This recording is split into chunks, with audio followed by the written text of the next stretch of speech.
90 రోజుల కోర్సు పూర్తి చేస్తే చాలు 100% ప్లేస్మెంట్ సపోర్ట్ తో సాఫ్ట్వేర్ జాబ్ మీ సొంతం. వెంటనే కోడ్ జ్ఞాన్ డెస్టినేషన్ ని సంప్రదించండి. Welcome to Suman TV. నేను మీ నవీన్. ప్రస్తుతం మనతో industrial health physician doctor Deepti గారు ఉన్నారు. హాయ్ మ్యామ్, నమస్తే అండి. నమస్తే నవీన్. మ్యామ్, నిన్న హీరో విశాల్ని ఆ విధంగా చూసి అంటే చాలా షవరింగ్ అయిపోతా ఉన్నారు, పానిక్గా ఉన్నారు. సో ఏమై ఉంటుంది అని చెప్పేసి అందరూ కంగారు పడిపోయారు. అంటే తమిళ్ వాళ్ళు మాత్రమే కాకుండా తెలుగు ఇండస్ట్రీకి సంబంధించిన హీరోలు కావచ్చు, తెలుగు అభిమానులు కావచ్చు, ఆయన ఓన్ చేసుకున్నారు. సో మన పర్సన్ అన్నట్లుగా. సో అట్లాంటి హీరోకి ఇప్పుడు ఏమైందని భయపడిపోతా ఉన్నారు. ఏంటంటే ఫిల్మ్ ఇండస్ట్రీలో చేసే పర్సన్స్కి, యాక్టర్స్కి ఒక్కసారిగా ఉన్నట్టుండి వాళ్ళు రోల్స్ చేంజ్ చేస్తూ ఉంటారు. సో బాడీని కూడా మౌల్డ్ చేస్తూ ఉంటారు ఎప్పటికప్పుడు. అట్లా చేసుకోవడం వల్లనే ఇట్లాంటి డిసీజులు వచ్చాయి.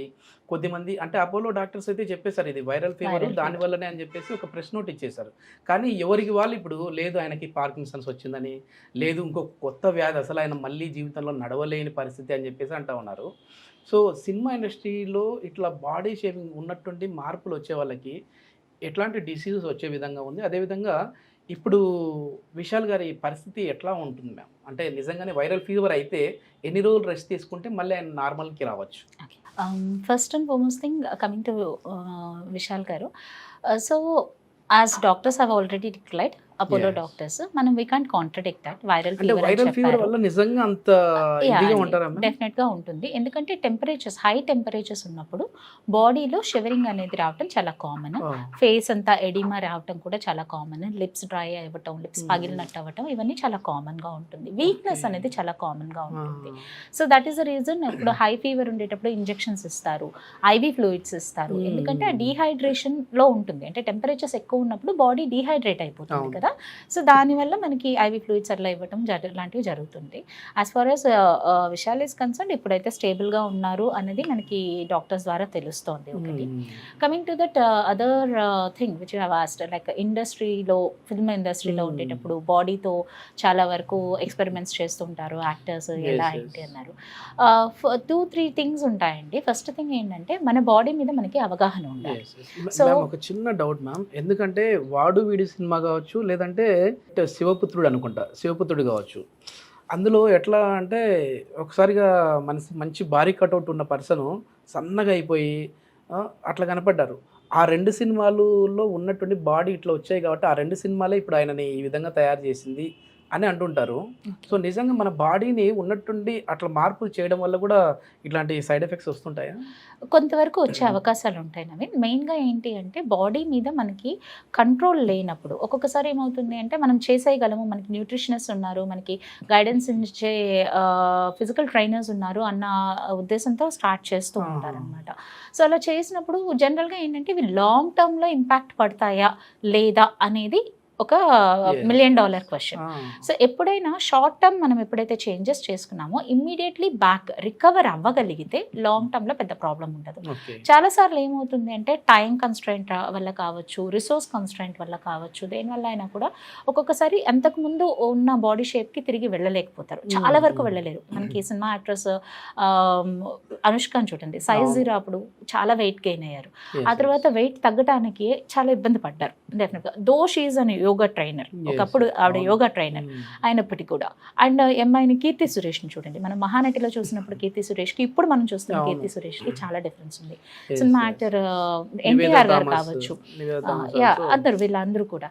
సో ఇక్కడ ఏంటి అంటే బాడీని మనము ఎలా చెప్తే అలా వినేలాగా మౌల్డ్ చేసుకోవటం అనేది ఒక ఆర్ట్ అండి. ఫస్ట్ థింగ్ ఏంటంటే దానికి 2 థింగ్స్ ఖచ్చితంగా కావాల్సింది. న్యూట్రిషన్, ఖచ్చితంగా మనకి కావాల్సిన న్యూట్రిషన్ వాల్యూస్ అందుతున్నాయా లేదా, మనం ఆ బాడీ షేప్ని కంప్లీట్గా కన్సల్ట్ చేసి తగ్గించేసేసిన తర్వాత నార్మల్కి తీసుకెళ్తున్నామా, లేకపోతే బాగా పెంచేసేసి దాన్ని మళ్ళీ తిరిగి బ్యాక్ ఆ ఒబేసిటీ నుంచి మళ్ళీ నార్మల్ దేనికి తీసుకొస్తున్నామా అనే దానికి న్యూట్రిషన్ అనేది చాలా మేజర్ రోల్ ప్లే చేస్తుంది. 80% of the entire bargain is with nutrition. మనం తీసుకునే డైటే మన బాడీ ఫస్ట్. రెండవది యాక్టివిటీ, ఫిజికల్ యాక్టివిటీ. కొంతమంది మజిల్ గెయిన్ కోసము లేకపోతే హై ప్రోటీన్ డైట్స్ తీసేసుకుంటే సరిపోతుంది, హై ప్రోటీన్ డైట్ మాత్రమే ఉండాలి, ఇలా అనుకునేది కూడా చాలా తప్పు. ఎందుకంటే హై ప్రోటీన్ డైట్ తీసుకునేటప్పుడు దాని ఇంపాక్ట్ మీకు కిడ్నీస్ మీద, లివర్ మీద చాలా వరకు ఉంటుంది. సో కాబట్టి high protein diets, especially protein shakes అని స్పోర్ట్స్ మ్యాన్స్ వాళ్ళు చేసేటప్పుడు వాళ్ళకి కంపల్సరీగా regular body monitoring, physical monitoring అనేది చాలా అవసరం. సో బ్లడ్ పారామీటర్స్ ఎప్పటికప్పుడు టెస్ట్ చేసుకుంటూ ఉండాల్సి ఉంటుంది అనమాట. Most of the times liver parameters check చేసుకుంటూ ఉండాల్సి ఉంటుంది. సో ఇది ఒక ఇంపార్టెంట్ పాయింట్. అండ్ దీంతో పాటు స్లీప్ చాలా చాలా ఇంపార్టెంట్. ఎందుకంటే ఇంత ఎక్సర్సైజ్ చేసేటప్పుడు ఏమవుతుంది అంటే ఆకలిస్తుంటుంది డెఫినెట్లీ. ఒక దానికి అలవాటు అయిపోయి వాళ్ళు ఆ బాడీని తగ్గించుకునే ఒక ప్రాసెస్లో డైట్ తక్కువ తీసుకున్నప్పుడు వాళ్ళకి నిద్ర కూడా పట్టదు. ఆబ్వియస్లీ నిద్ర పట్టడం వాళ్ళ లుక్ కోసమే ట్రై చేస్తూ ఉంటారు తగ్గాలి అనేది. ఇంకొకసారి ఎక్కువ డైట్ తీసుకోవటం, ఫిజికల్ ట్రైనింగ్ ఎక్కువ చేసేసి మజిల్ యాక్టివిటీ అయిపోయి బ్రెయిన్ యాక్టివ్ అయినా అప్పుడు వాళ్ళకి నిద్ర పట్టదు. లేదు విపరీతంగా అలసిపోయి విపరీతంగా నిద్రపోయే అవకాశం ఉంటాయి. సో ఇవన్నీ బాడీలో వచ్చే అప్స్ అండ్ డౌన్స్ అనమాట. ఫిలిం ఇండస్ట్రీలో మెయిన్గా మీరు చూస్తే చాలా వరకు ఫిజికల్ ట్రైనర్స్ మీద, న్యూట్రిషనిస్ట్ మీద డిపెండ్ అయి ఉంటారు. డాక్టర్స్ దాకా చాలా మంది రారు, ఎక్స్ట్రీమ్స్ అయితే తప్పించి. But one suggestion what I would give on this platform is, మీరు ఎంత న్యూట్రిషనిస్ట్ని, ఫిజికల్ ట్రైనర్స్ని ఎంత సపోర్ట్ తీసుకున్నప్పటికీ కూడా at least yearly once annual medical examination అనేది చేసుకోవడం చాలా ఇంపార్టెంట్. సో జస్ట్ లైక్ ఇప్పుడు మేము రెగ్యులర్గా పనిచేసే ఇండస్ట్రీస్లో ప్రతి ఎంప్లాయీకి మేము యాన్యువల్ మెడికల్ ఎగ్జామినేషన్ చేస్తాం. ప్రతి ఇయర్ వాళ్ళ బేసిక్ పారామీటర్స్ ఎలా ఉన్నాయి అనేది చెక్ చేస్తాం. ప్రతి ఇండస్ట్రీకి ఒక హెల్త్ ఫిజిషియన్ ఉంటారు. So it's a mandatory thing అండి, ఉండాలి గవర్నమెంట్ నామ్స్ ప్రకారం. సో నేను I'm working as a chief medical officer for one of the pharmaceutical manufacturing industry అండి. సో నా కింద ఆల్మోస్ట్ 7 ఆక్యుపేషనల్ హెల్త్ సెంటర్స్ ఉన్నాయి.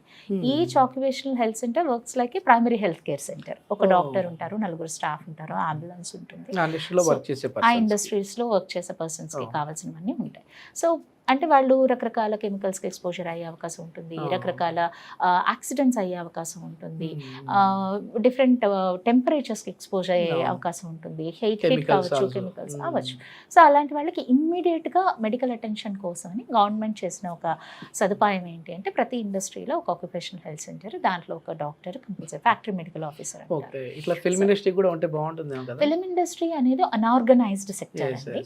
అన్ఆర్గనైజ్డ్ సెక్టర్ కాబట్టి ఈ అన్ఆర్గనైజ్డ్ సెక్టర్ మీకు మా ఇండస్ట్రీస్ వాళ్ళు రీసెంట్గా ఒక మంచి స్టెప్ తీసుకుంది ఏంటంటే యాన్యువల్ మెడికల్ ఎగ్జామినేషన్స్ ఇంట్రడ్యూస్ చేశారు.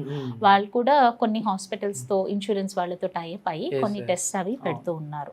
So that is a very good thing. అంటే ఫిల్మ్ ఇండస్ట్రీ అంటున్నప్పుడు ఆ ఇండస్ట్రీకి కావాల్సిన నామ్స్ అవి కూడా డిఫైన్ చేస్తే బాగుంటుంది.